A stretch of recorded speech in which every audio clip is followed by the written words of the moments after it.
ದಸ್ತಪ್ ಮಹಾರಾಜ್ ಆಗ್ತಾರೆ. ಪ್ರಸಂಗ ಏನಿತ್ತು ಅಂತ ಕೇಳಿದ್ರೆ ಇದ ಶಿವರಾತ್ರಿಗೆ ಜಾತ್ರೆ ಚಾಲು ಐತೆ ಅವ್ರದ್ದು ಬಿ. ಕುಂಬಳಕಾಯಿ ಪ್ರತಿನಿತ್ಯ ಕಾಯಿ ತೆಳಗ ತೆನಿ ಮ್ಯಾಲ ಮಾಡಿ ಎಕ್ತಾರಿ ಬಾರಿಸ್ತಿರ್ತಾರೆ. ತಮ್ಗೆಲ್ಲ ಗೊತ್ತಿರ್ತಕ್ಕಂಥ ಕುಂಬಳಕಾಯಿ ತೆಳಗಿರ್ತದ, ತೆನಿ ಮ್ಯಾಲ ಇರ್ತದ, ಎಕ್ತಾರಿ ಬಾರಿಸ್ತಿರ್ತಾರ. ಆ ದಿವಸ ರಾತ್ರಿ 12 ಗಂಟೆಕಂದ್ರೆ ಕುಂಬಳಕಾಯಿ ಮ್ಯಾಲಾಗಿತ್ತು, ತೆನಿ ತೆಳಗಾಗಿತ್ತು ಬಾರಿಸೋ ಕಾಲಕ್ಕೆ. ದೊಡ್ಡ ಮಹಾತ್ಮರು ಏನಾರ ಅಂದ್ರೆ ಏನ್ ಮಾಡೋದು, ಹೆಂಗ್ ಕೇಳೋದು, ಇವ್ರಿಗೆ ಹೆಂಗ್ ಕೇಳೋದು ತಿಳ್ಕೊಂಡು ಗದ್ದಲು ಹಿಡಿದಿತ್ತು. ಅಂತ ಸಂದರ್ಭ ಒಬ್ಬ ಗಟ್ಟಿ ಜೀವ ಮಾಡಿ, ಯಪ್ಪ ಎನ್ಕತಕ್ಕ ಕಾಯಿ ಮ್ಯಾಲ ಮಾಡಿದ್ರಿ, ತೆಳಗ ಮಾಡಿದ್ರಿ, ತನಿ ಮ್ಯಾಲ ಮಾಡಿ ಬಾರಿಸ್ರಿ, ಈ ಕುಂಬಳಕಾಯಿನ ಉಲ್ಟಾ ಹಿಡಿದು ಬಿಟ್ಟಿಲ್ಲ ಏನ ಅಂದ್ರ. ಏನಾಗಿತ್ತು ಅಂತ ಕೇಳಿದ್ರೆ ಪುಣ್ಯಾತ್ಮರಿ 2 ಮಕ್ಕಳು ಅವ್ರಿಗೆ. ಒಂದು ಮದುವೆ ಮಾಡಿ ಕೊಟ್ಟಿದ್ರು, ಗಂಡಸ್ ಮಗ ಮನೆಯೊಳಗಿತ್ತು. ಸಂಸಾರ ಚಲೋ ಮಾಡಿತ ನನ್ನ ಹೆಸರು ತರ್ತತಿ, ಸಂಸಾರ ಕೆಡಿಸ್ತ ನನ್ನ ಕೆಟ್ಟ ಹೆಸರು ತ ಚಿಂತಿತ್ತಪ್ಪ. ಇಂದು ರಾತ್ರಿಗೆ ಅದ ಮಗ ಕೈಲಾಸವಾಸಿ ಆಗಿಬಿಟ್ಟತಿ, ನಾ ಇದರಂದ್ ಗೆದ್ದು ಬಿಟ್ನಿ ಅಂತಕ್ಕಂಥ. ಅದಕ್ಕೆ ಕುಂಬಳಕಾಯಿ ಉಲ್ಟಾ ಹಿಡಿದನೆ ಅಂತ ಹೇಳ್ತದತ್ತ ಪುಣ್ಯಾತ್ಮ. ಉಲ್ಟಾ ಹಿಡಿದನೆ ಭವವನ್ನ ಗೆಲ್ಲತಕ್ಕಂಥ ವಿದ್ಯೆ ಕೊಡ್ತಕ್ಕಂಥವ್ರು ಯಾರು ಅಂತ ಕೇಳಿದ್ರೆ ಸದ್ಗುರುಗಳು. ಅದಕ್ಕೆ ಪುಣ್ಯಾತ್ಮರೇ ಜಗತ್ತಿನಾಗ ಗುರು ಅಂತಕ್ಕಂಥದ್ದು ಏನೈತೆ ಅಂತ ಕೇಳಿದ್ರೆ ಅದಕ್ಕೆ ಸಂತರು ಬರೀತಾರೆ, ಗುರುಚರಣಾಚಿ ಕೆಂದುಳಿ ಮೀಕೆಲು ಅಂಗುಳಿ ಅಂತಕ್ಕಂಥ ಮಾತು ಬರೀತಾರೆ. ಗುರುವಿನ ಪಾದ ಧೂಳದೊಳಗೆ ಯಾವ ಝಳಕ ಮಾಡ್ತಾನ ಅವನಿಗೆ ಪುಣ್ಯಾತ್ಮರು ಭವ ಇಲ್ಲ ಅಂತ ಕರೀತಾರ. ಅಂತ ಗುರುಗಳಿಂದ ಪುಣ್ಯಾತ್ಮರ ನಾವು ಆಶೀರ್ವಾದವನ್ನು ಪಡಿಬೇಕಂತ ಗುರುವಿನ ವಾಣಿಯನ್ನ ಕೇಳ್ತಕ್ಕಂಥ ಕಿವಿಗಳು ನಮ್ಮವಾಗಬೇಕು, ಕಿವಿಗಳು ನಮಗಾಗಬೇಕು. ಯಾಕಂದ್ರ ಏನಾಗೈತಿ ಅಂತ ಅಂತ ಗುರುವಿನ ವಾಣಿ ನಮ್ಮ ಕಿವಿಗೆ ಬಿತ್ತಂದ್ರ ಅನಂತ ಜನ್ಮದ ನಮ್ಮದ ಪ್ರಪಂಚದ ಅಥವಾ ಪುಣ್ಯಾತ್ಮರ ದೋಷವನ್ನ ಕಳಿಲಿಕ್ಕೆ ಸಾಧ್ಯದ. ಆ ತಾಯಿ ಹಂಗ ಮಗುವಿನ ಹೊಲಸು ಸ್ವಚ್ಛ ಮಾಡಲ. ಈ ತಾಯಿ ಸದ್ಗುರು ಅಂತಕ್ಕಂಥ ತಾಯಿ ನಮ್ಮ ಅನಂತ ಜನ್ಮದ ಪಾಪ ಅಂತಕ್ಕಂಥದ ಮಲವನ್ನ ತನ್ನ ಮಂತ್ರದಿಂದ ಪುಣ್ಯಾತ್ಮರೇ ಸ್ವಚ್ಛ ಮಾಡ್ತಾನ. ಅದಕ್ಕೆ ಪುಣ್ಯಾತ್ಮರ ನಾವೆಲ್ಲ ಅರ್ಥ ಮಾಡ್ಕೊರ್. ನಿಮಗೆ ತಿಳಿಯಂಗೆ ಹೇಳ್ಬೇಕಾಗಿತ್ತಂದ್ರ ಈ ಮೊದಲು ಲಕೋಟಿ ಅಂತ ಬರ್ತಿದ್ದು, ಇವ್ರಿಗೆಲ್ಲ ಆಫೀಸಲ್ಲಿ ಗೊತ್ತಾಗ್ತದ. ಒಂದು ಪಾಕೆಟ್ಗೆ ಒಂದು ಚೀಟಿ ಹಚ್ಚಿರ್ತಾರ. ಅಕಸ್ಮಾತ್ ನೀವು ಚೀಟಿ ಹೋದ ತಕ್ಷಣ ಕೊಟ್ಟ ತಕ್ಷಣ ಹರಿಲಾಕ ಹೋದ್ರೆ ಅಂದ್ರೆ ಪಾಕೆಟು ಹರಿತೈತಿ, ಚೀಟಿನೂ ಹರಿತೈತಿ. ಅದ ಟಿಕೆಟ್ ಮತ್ ಹರಿಲಾರ್ದಂಗೆ ತೆಗಿಬೇಕಾರೆ ಏನ್ ಮಾಡ್ಬೇಕ್ರಿ? ಟಿಕೆಟು ಉಳಿಬೇಕು, ಪಾಕೆಟು ಉಳಿಬೇಕು. ಹಂಗ್ ಮಾಡ್ಬೇಕಾರೆ ಏನ್ ಮಾಡ್ಬೇಕ್ರಿ? ಅದನ್ನ ನೀರಿನಾಗ ಎತ್ತಾರಿಲ್ಲ. ನೀರಿನಾಗ ಎದ್ದಿದ್ದ ತಕ್ಷಣ ಏನಾಗ್ತದ? ಅದು ಟಿಕೆಟು ಕೊಲ್ಲಾಗ್ತದ, ಪಾಕೆಟು ಗಟ್ಟಿ ಉಳಿತದ. ಆ ಪಾಕೆಟ್ ಟಿಕೆಟ್ ಹೆಂಗ ಗಟ್ಟಿ ಉಳಿತೈತಿ ನೋಡ್ರಿ. ಈ ಪ್ರಪಂಚಕ್ಕೆ ಅಂಟಿಕೊಂಡಿರ್ತಕ್ಕಂಥ ಮನುಷ್ಯನ ತೆಗಿಬೇಕಾದ್ರ ಟಿಕೆಟ್ ಅದು ಹರಿದಂಗ ಇದು ಹರಿತೈತಿ. ಪ್ರಪಂಚಕ್ಕೆ ಅಂಟ್ಕೊಂಡು ಬಿಟ್ಟತಿ ಅದು ಮನುಷ್ಯ. ಹ್ಯಾಂಗೈತೆ ಕೇಂದ್ರ ಪುಣ್ಯಾತ್ಮರೇ, ಶರೀರ ಅಂದ್ರ ನಾನು, ಹೊಲ ಮನಿ ನಂದು ನಂದು ತಿಳ್ಕೊಂಡು ಹೊಡೆದಾಡ್ಕೊಂತ ನಮ್ಮ ಗದ್ದಲು ಎಲ್ಲಿಗೆ ಬಂದು ಬಿಟ್ಟತಿಪ್ಪ ಅಂತ ಕೇಂದ್ರ ನಾ ಇಟ್ಟು ಗಳಿಸಿನ ಅಟ್ಟು ಗಳಿಸಿನಿ. ಎಲ್ಲಿ ಬಂದು ಗಳಿಸಿದಿ, ಎಲ್ಲಿ ಬಂದು ಇಟ್ಟೆಲ್ಲ ಗಳಿಕೆ ಮಾಡಿದೆ ತಿಳ್ಕೊಂಡು ಒಂದು ಸಲ ನಾವು ವಿಚಾರ ಮಾಡಿದೇನು? ಸತ್ಯವಾಗಿರ್ತಕ್ಕಂಥದನ್ನು ನಾವೆಂದರೆ ತಿಳ್ಕೊಂಡಿದೇನು? ಬಹಳ ಪುಣ್ಯಾತ್ಮರ ಹೆಂಡತಿ ಮಕ್ಕಳು ಬಂದು ಬಾಂಧವರು ನಮ್ಮ ಮ್ಯಾಲ ಬಹಳ ಜೀವ ಅಂತ ನಾವು ಬಡ್ಕೊಂತ ಕೂತಿದೀವಿ. ನೀವು ಒಮ್ಮೆ ಕಳಸ ಚೆಲ್ಲಿ ಒಗದಂಗ ನೋಡಿರ್ಬೇಕಾರೆ ಯಾರು ಬರ್ತಾರನ್ನ ಪರೀಕ್ಷೆ ಮಾಡಿ ನೋಡ್ರಿ. ಸುಮ್ ಮನ್ಯಾಗ ಹೋಗಿ ಟೆಸ್ಟ್ ಮಾಡಿ ನೋಡ್ರಿ. ಸುಮ್ ಹಿಂಗ್ ಬಿದ್ದು ಬಿಡ್ರಿ, ಒಟ್ಟ ಉಸಲದೆಲ್ಲ ಬಂದ್ ಮಾಡಿ.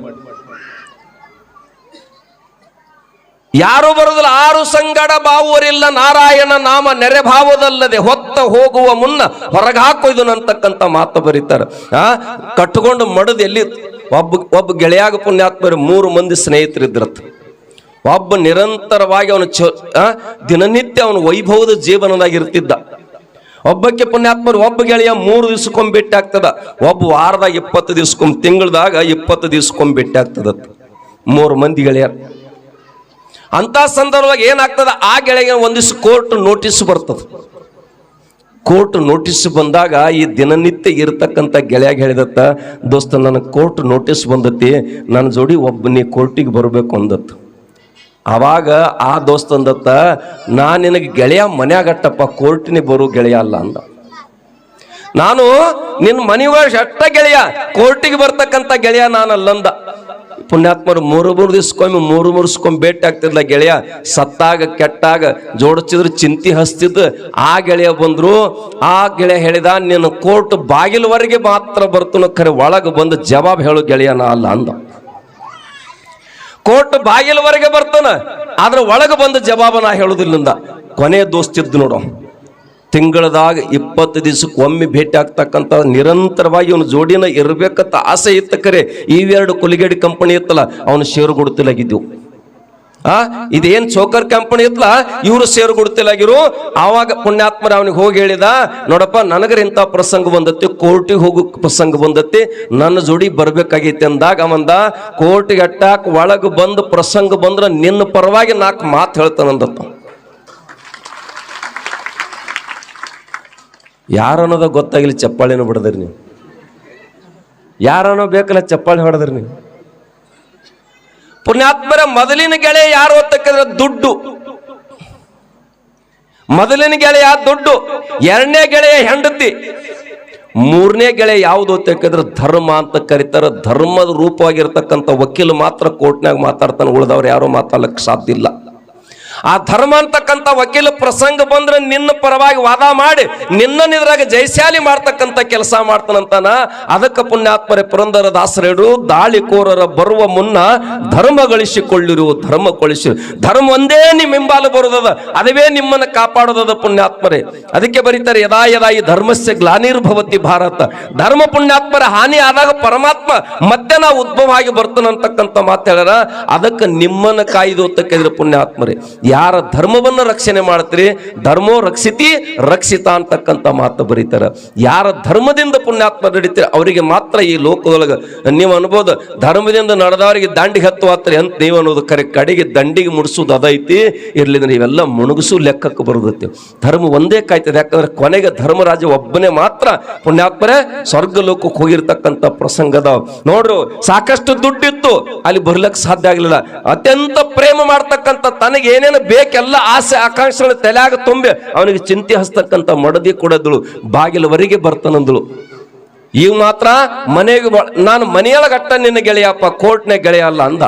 ಆದರೆ ಕೊನೆಯ ಗೆಳೆಯ ಪುಣ್ಯಾತ್ಮರೇ. ಅದಕ್ಕೆ ನಿತ್ಯ ಕೂಡ ಪುಣ್ಯಾತ್ಮರೇ ನೀವಂತೀರಿಲ್ಲಿ ಕೆರೆಯಂದು ನೀರ ಪಕ್ಷಿಗಳು ಕುಡಿದ್ರೆ ಕಡಿಮೆ ಆಕತ್ತೇನ್ರಿ? ಕೆರೆಯಾನ ನೀರ ಪಕ್ಷಿಗಳು ಕುಡಿದ್ರೆ ಕಡಿಮೆ ಆಗ್ತೈತೇನ್ರಿ? ಹಂಗ ಪುಣ್ಯಾತ್ಮರೇ ದಾನ ಮಾಡಿದವ ಎಂದರೆ ಬಡತಾನ ಬರ್ತೈತೇನ್ರಿ? ದಾನ ಮಾಡಿದವ ಎಂದರೆ ಬಡತಾನ ಬರ್ತೈತ್ರಿ?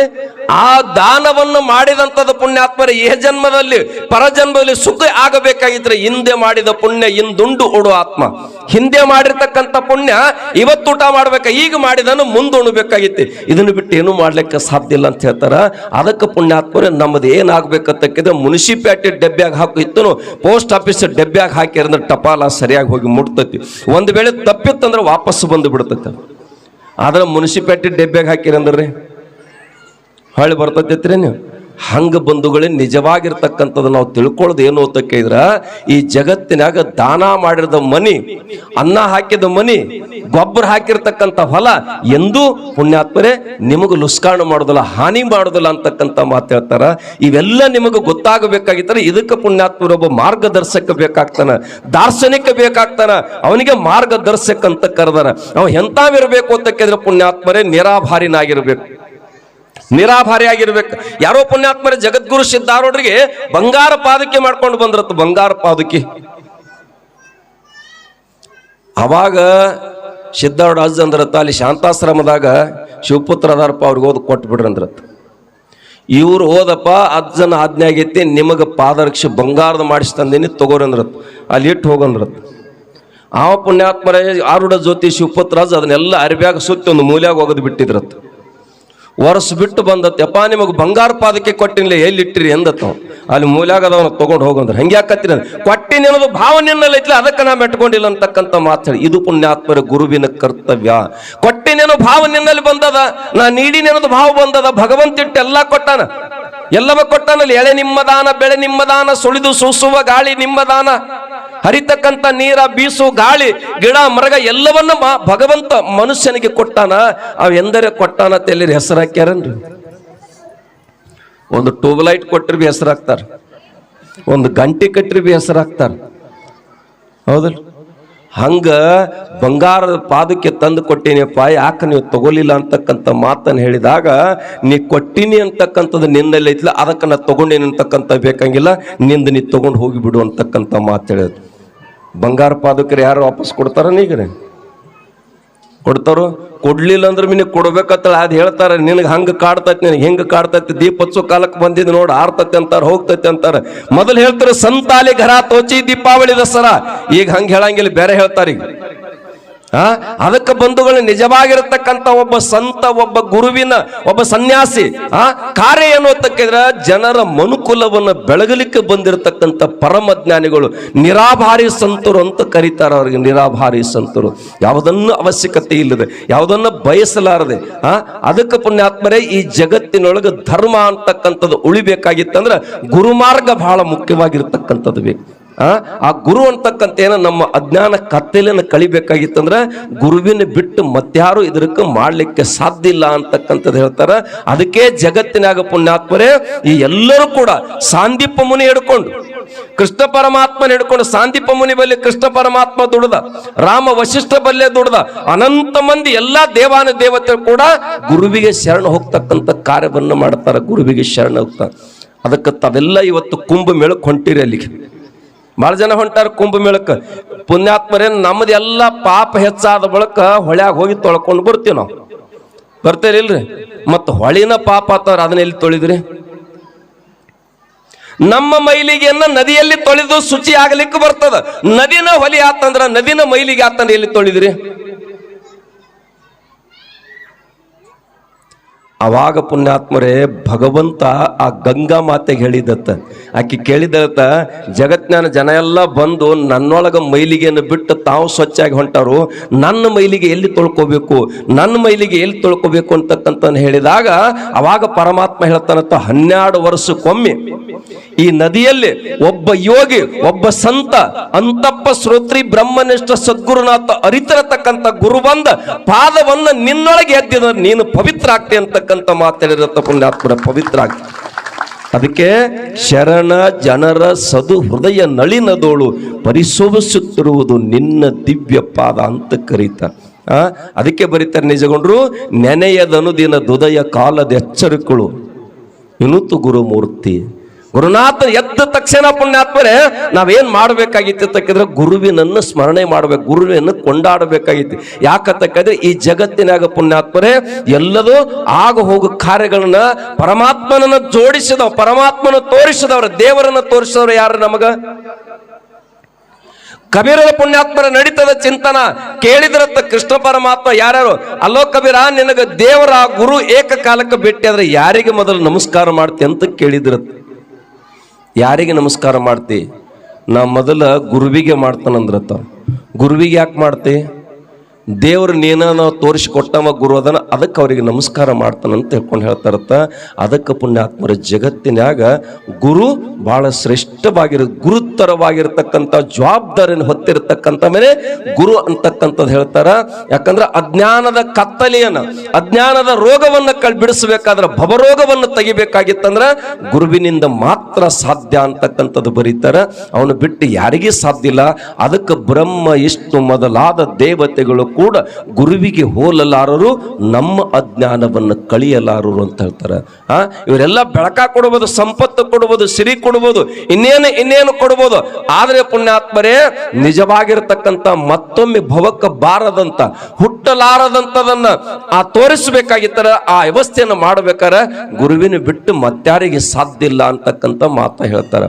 ಅದಕ್ಕೆ ಇವೆಲ್ಲ ಪುಣ್ಯಾತ್ಮರೇ ಹರಿಹರಾದಿಗಳು ಕೂಡ ಗುರುವಿನನ್ನ ಕೊಂಡಾಡ್ಯಾಡ, ಗುರುವಿಗೆ ತಮ್ಮ ಜೀವನವನ್ನು ಮುಡುಪಾಗಿಟ್ಟಿರ್ತಕ್ಕಂಥ ಇತಿಹಾಸವನ್ನು ಕೇಳ್ಕೊಂಡು ಬಂದಿರಿ ನೀವು. ಯಾಕಂದ್ರೆ ಪುಂಡಲೀಕ ಮಹಾರಾಜ ಕೆಟ್ಟ ವೃತ್ತಿಯೊಳಗಿದ್ದ, ಪುಂಡಲೀಕ ಮಹಾರಾಜ್ ಕೆಟ್ಟ ವೃತ್ತಿಯೊಳಗಿದ್ದ.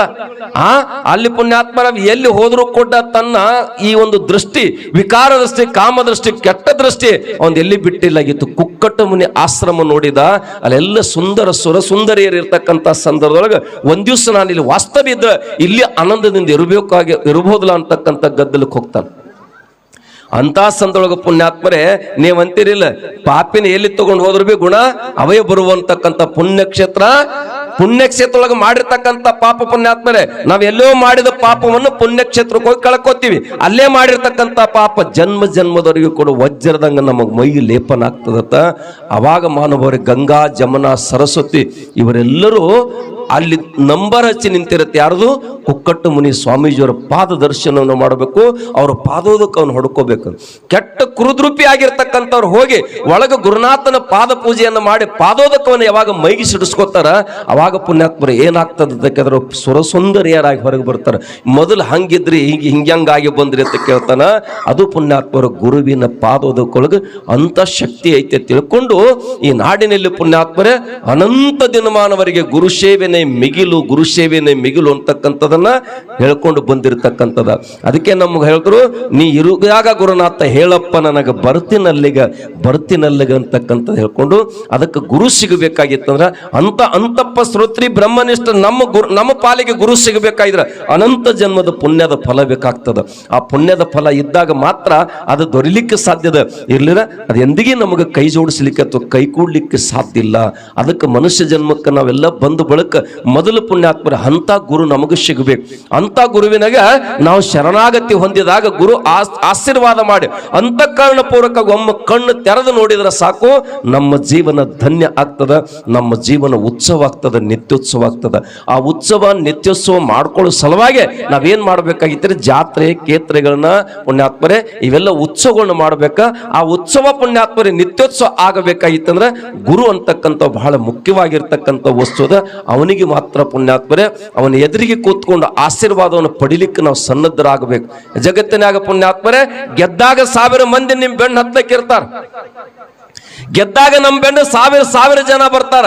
ಆದ್ರೆ ನೀನು ಧರಣಿಗೆ ಬಿದ್ದಾಗ ನಿನ್ನ ನೆತ್ಲಾಕ್ ಬರ್ಬೇಕಾದ್ರೆ ಪುಣ್ಯಾತ್ಮರ ಗುರು ಒಬ್ಬ ಬೇಕಾಗ್ತಾನ, ಅವನೊಬ್ಬನೇ ಬರ್ತಾನ, ಅವನು ಬಿಟ್ಟು ಯಾರೂ ಬರ್ಲಿಕ್ಕೆ ಸಾಧ್ಯ ಇಲ್ಲ. ಅರಿಕೇರಿ ಸಿದ್ದಪ್ಪ ಮಹಾರಾಜರು ಏನ್ ಮಾಡ್ತಿರತ್ತ ಕೇಳಿದ್ರೆ ಪುಣ್ಯಾತ್ಮರ ಪ್ರತಿನಿತ್ಯನೂ ಕೂಡ ಕಿಲ್ಲಾರವನ್ನು ಹೊಡ್ಕೊಂಡು ಗುಡ್ಡದೊಳಗೆ ಹೋಗಿ ಕಾಯ್ತಿದ್ರು, ಸೇವಾ ಮಾಡ್ತಕ್ಕಂಥ ಪ್ರಸಂಗ. ಅಂತ ಸಂದೊಳಗ ಪುಣ್ಯಾತ್ಮರೇ ಅರಿಕೇರಿ ಸಿದ್ದಪ್ಪ ಮಹಾರಾಜರು ಮಡದಿನ ಬಡದು ಭಾಮ್ಯಾಗ ಹೋಗದಾರ ತಿಳ್ಕೊಂಡು ಮೂಕ ಅರ್ಜಿ ಕೊಡ್ತಾನೆ. ಆ ಮೂಕ ಅರ್ಜಿಯನ್ನು ಕೊಡ್ತಕ್ಕಂಥ ಸಂದರ್ಭದೊಳಗೆ ಏನಾಗ್ತದಂತ ಕೇಳಿದ್ರೆ ಗುಡ್ಡದೊಳಗ ಪುಣ್ಯಾತ್ಮರ ಈತ ಕಿಲ್ಲಾರ ಕಾಯ್ತೇನ ಸಿದ್ದಪ್ಪ ಮಹಾರಾಜರನ್ನ ಬಂದಿ ಮಾಡ್ಕೊಂಡು ಹೋಗ್ತಾರೆ. ನೀವು ಅರೆಸ್ಟ್ ಅಂತಿರ್ಲ, ಹಿಡ್ಕೊಂಡು ಹಾದ್ರ ಅಂತಿರ್ಲ. ಹಂಗೆ ಹಿಡ್ಕೊಂಡು ಹೋದಾಗ ಕೇಳ್ತಾರ, ಏನಪ್ಪ ಏನು ಕಾರಣ ನಿನ್ನ ಹೆಂಡತಿಗೆ ಬಡದು ಬಾವ್ಯಾಗ ಹೋಗದಿದೆ ಎಲ್ಲ ಚೌಕಾಶಿ ನಡೀತದ. ಇಂಥ ದಿವಸ ಎಷ್ಟು ದಿವಸ ಬಿಟ್ಟು ಇವನಿಗೆ ಫಾಸಿ ಅಂತ ಡಿಕ್ಲೇರ್ ಮಾಡ್ತಾರೆ. ಸಿದ್ದಪ್ಪ ಮಹಾರಾಜರಿಗೆ ಫಾಸಿ ಅಂತ ಡಿಕ್ಲೇರ್ ಮಾಡ್ತಾರ. ಅವಾಗಿದು ಯಾರಿಗೆ ಅರಿವು ಉಂಟಾಗ್ತದ ಅಂತಂದ್ರೆ ಲಚ್ಚಾನ ಮಠದಾಗಿರ್ತಕ್ಕಂಥ ಸಿದ್ಧಲಿಂಗ ಪ್ರಭುಗಳಿಗೆ ಅರಿವು ಸಂಧಾನ ಆಗ್ತದ. ಇಂಥ ದಿವಸ ಅವನಿಗೆ ಫಾಸಿ ಇರೋ ದಿವಸ ಪುಣ್ಯಾತ್ಮರಿಗೆ ಕಟ್ಕಟ್ಟೆಯಲ್ಲಿ ನಿಲ್ಲಿಸಿ ವಾದ ವಕ್ವಾದ ನಡೀತದ. ಅವಾಗ ಜಡ್ಜಿನ ಶರೀರದೊಳಗೆ ಪರಕಾಯ ಪ್ರವೇಶ ಮಾಡ್ತಾರ ಲಚ್ಚಾಣ ಸಿದ್ಧಲಿಂಗರು. ಪ್ರವೇಶ ಮಾಡಿ ಕೇಳ್ತಾರ, ಏನಪ್ಪಾ ನೀನು ಏನ್ ತಪ್ಪು ಮಾಡಿದೆ ಅಂತಕ್ಕಂಥ ನನಗೇನು ಗೊತ್ತಿಲ್ಲ, ಗುಡ್ಡದ ಒಡೆಯ ಗೊತ್ತಂದ್ರು. ಹೆಂಡ್ತಿನ ಬಡದು ಭಾವ್ಯಾಗ ಹೋಗೋದನ್ನ ಅಂತ ನನ್ನ ಮೇಲೆ ಅರ್ಜಿ ಕೊಟ್ಟಾರ, ನಾನು ಮಾತ್ರ ಗುಡ್ಡದ ಅಜ್ಜನ ಸೇವಾದಾಗಿದ್ದೀನಿ ಬಿಟ್ಟು ನನಗೇನು ಗೊತ್ತಿಲ್ಲ ಅಂದ್ರು. ಅವಾಗ ಜಡ್ಜ್ ಬಾಯ್ದಿಂದ ಬರ್ತದ, ಇದೊಂದು ನಿಂದು ಪೈಲೆ ಗುಣ ಆಯ್ತು, ನಿನಗೆ ಮಾಪಿ ತಿಳ್ಕೊಂಡು ಆಶೀರ್ವಾದ ಹೇಳಿಬಿಡ್ತಾರ.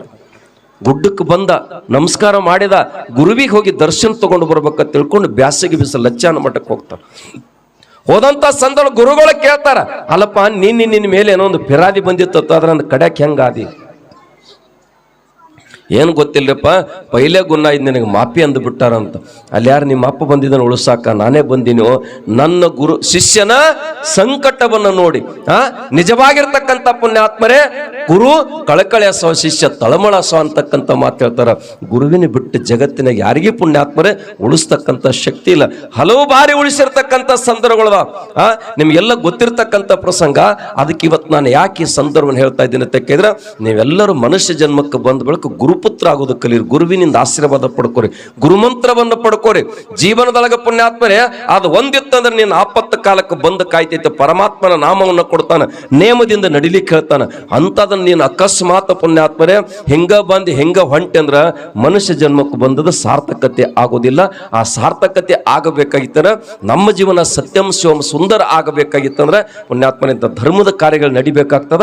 ಅಂತ ಧರ್ಮದ ಕಾರ್ಯ ಜೊತೆಯಾಗಿ ಗುರುವಿನನ್ನ ಮಾಡ್ಕೊಂಡಾಗ ಯಾವ ಯಾವ ರೀತಿ ಹೆಣ್ಣು ಮಗಳಿಗೆ ಪುಣ್ಯಾತ್ಮರು ಮುತ್ತೈದೆ ಅಂತ ಕರಿಬೇಕಾಗಿತ್ತಂದ್ರ ಅವೆಲ್ಲ ಗಂಡನ ಲಕ್ಷಣಗಳು ಹೇಳ್ತಾರ. ಮುತ್ತು, ಕೊರಳಾಗ ಮಾಂಗಲ್ಯ, ಮೂಗಿನಲ್ಲಿ ನತ್ತ, ಹಣೆ ಮೇಲೆ ಕುಂಕುಮ, ಹಸಿರು ಬಳಿ ಕಾಲುಂಗರ. ಹಂಗ ಪುಣ್ಯಾತ್ಮರೇ ನೀನು ಗುರುವಿನಿಂದ ಆಶೀರ್ವಾದದ ಗುಳ್ಳನ್ನು ಕಟ್ಕೊಂಡು ನೀನು ಕೂಡ ಮುತ್ತೈದೆ ಆಗ್ಲಿಕ್ಕೆ ಬರ್ತದೆ ಅಂತಕ್ಕಂಥ ಮಾತು ಹೇಳ್ತಾರ. ಅಂಥದನ್ನು ಸಿಗಬೇಕಾಗಿತ್ತಂದ್ರ ನಾವು ಅನಂತ ಜನ್ಮ ಸತ್ಸಂಗದೊಳಗೆ ದುಡಿಬೇಕಾಗ್ತದ. ಹರಪೂಜೆ, ಗುರು ಸೇವೆ, ವರಪುಣ್ಯಾದಿಗಳನ್ನ ಮಾಡಿದಾಗ ಮಾತ್ರ ಬದುಕು ಸತ್ಯಂ ಶಿವಂ ಸುಂದರ ಆಗ್ಲಿಕ್ಕೆ ಬರ್ತದೆ. ಯಾಕಂದ್ರೆ ಆ ಪುಟ್ಟಿ ಬಂದು ಹಾಡಿದಳೆ, ಸಾಲಿ ಎಲ್ಲರೂ ಕಲ್ತಾರ, ಅನುಭವ ಬರ್ಬೇಕಲ್ಲ, ಅಕ್ಷರ ಎಲ್ಲರಿಗೆ ಬರ್ಲಿಕ್ಕೆ ಬರ್ತದ.